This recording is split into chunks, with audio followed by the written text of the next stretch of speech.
Wash our hands after we smear the glue around.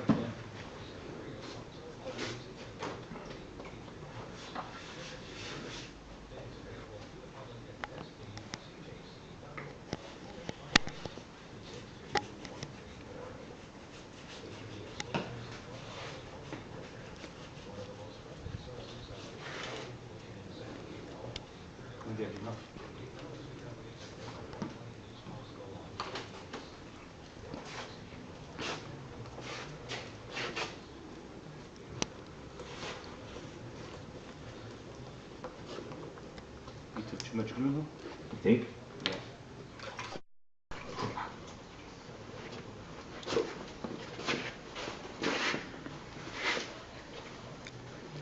You really took glue, huh? Yeah, well, we don't want too much. We do have a lot. I think it's good. Oh, of course. Took it out too soon. Very full. No, it's not. It's fine. Hurry up. Better.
Give me the last one.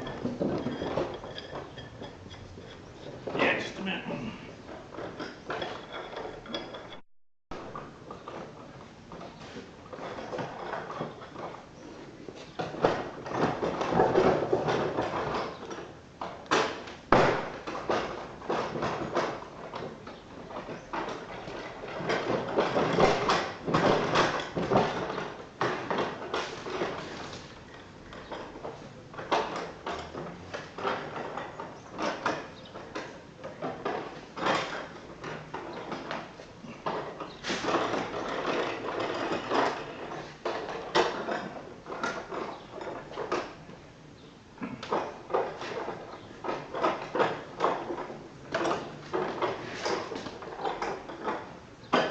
Cool.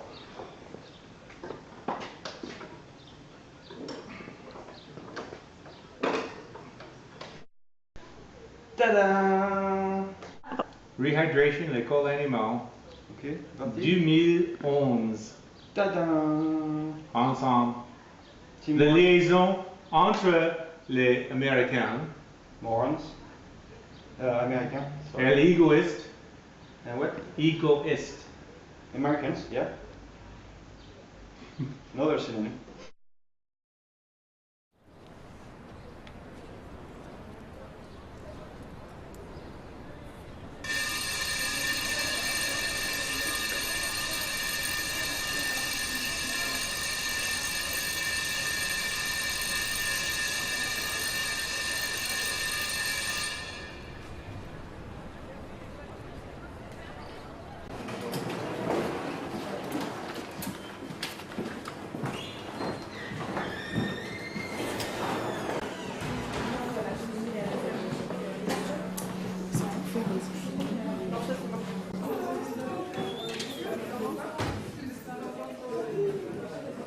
L'école Boulle est constituée de 5 filières.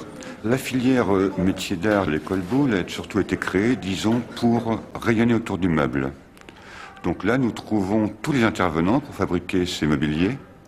Donc des ébénistes, des menuisiers en siège, des sculpteurs. Puis après, nous pouvons dériver sur le décor, donc la monture en bronze, la ciselure, la gravure, etc. Les élèves qui sont donc en métier d'art ont choisi en entrant une spécialité, ébéniste par exemple, mais ils doivent, au cours de leur cursus, faire des ateliers complémentaires. Donc l'ébéniste ira faire de la finition de meubles, ira faire de la sculpture, etc. Et chacun, disons, arrive à croiser ses spécialités.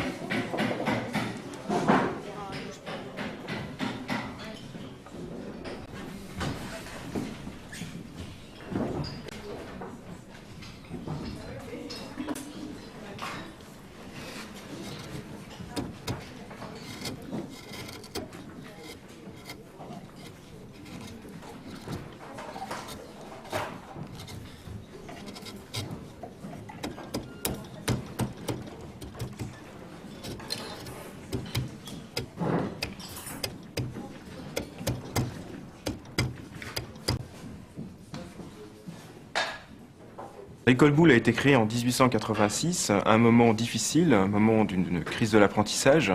Et en fait, ce sont les Républicains, au travers de la ville de Paris, qui vont mettre en place cette école pour essayer un petit peu de contrer d'autres types de formations existantes, comme par exemple la formation faite par les ecclésiastiques, et puis la formation corporatiste qui est faite dans les ateliers par des professionnels, par des ouvriers d'art ou des patrons.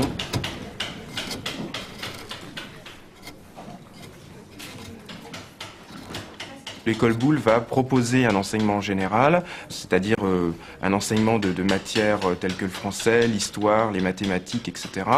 Et puis, à côté de ça, un enseignement pratique et un enseignement artistique. Donc un enseignement très complet qui est complètement en fait différent de ce que l'on connaît jusqu'à présent. Donc elle innove au travers de cet enseignement pour former des ouvriers complets, des ouvriers intelligents, capables de relier la main à l'esprit en fait.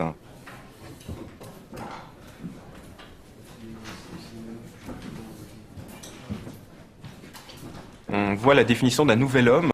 On pourrait même parler d'un rapprochement, une sorte de concrétisation du dessin de Diderot et d'Alembert lorsqu'ils avaient produit l'encyclopédie au XVIIIe siècle.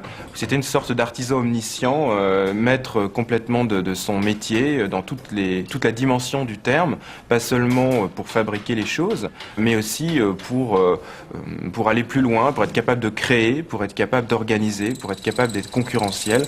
C'est le concept d'artisans citoyens.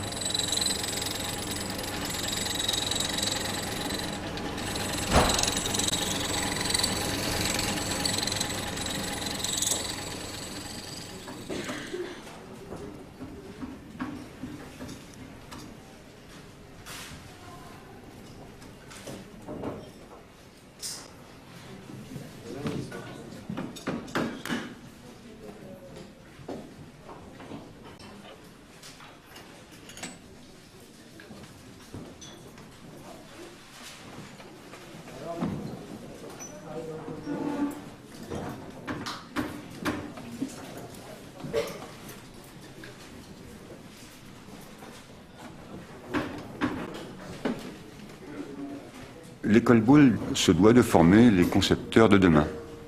Donc nous ne formons pas des artisans, puisque nous sommes là en bac+2, voire après bac+4. On forme surtout des cadres. C'est pour ça qu'un élève qui va choisir une section de gravure, donc effectivement pendant son cursus il va faire de la gravure, mais après quand il va aller travailler, disons chez Cartier ou ailleurs, là il sera dans un bureau de création, il fera des maquettes, et ce sera surtout son travail. Il ne sera plus à l'établi.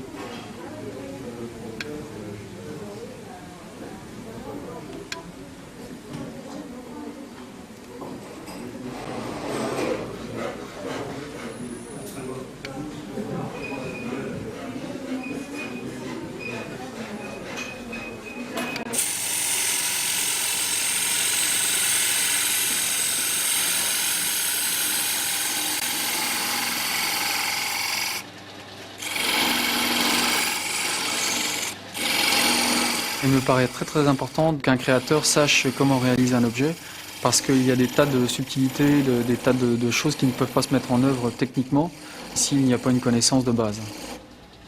L'école Boulle forme des créateurs, mais tout en gardant quand même le côté artisan en arrière-plan. Je pense qu'il y a une qualité de travail qui reste toujours pour le bouliste qui se respecte. Je pense que le côté bien fait et la pureté des lignes, la beauté de l'objet prime avant tout.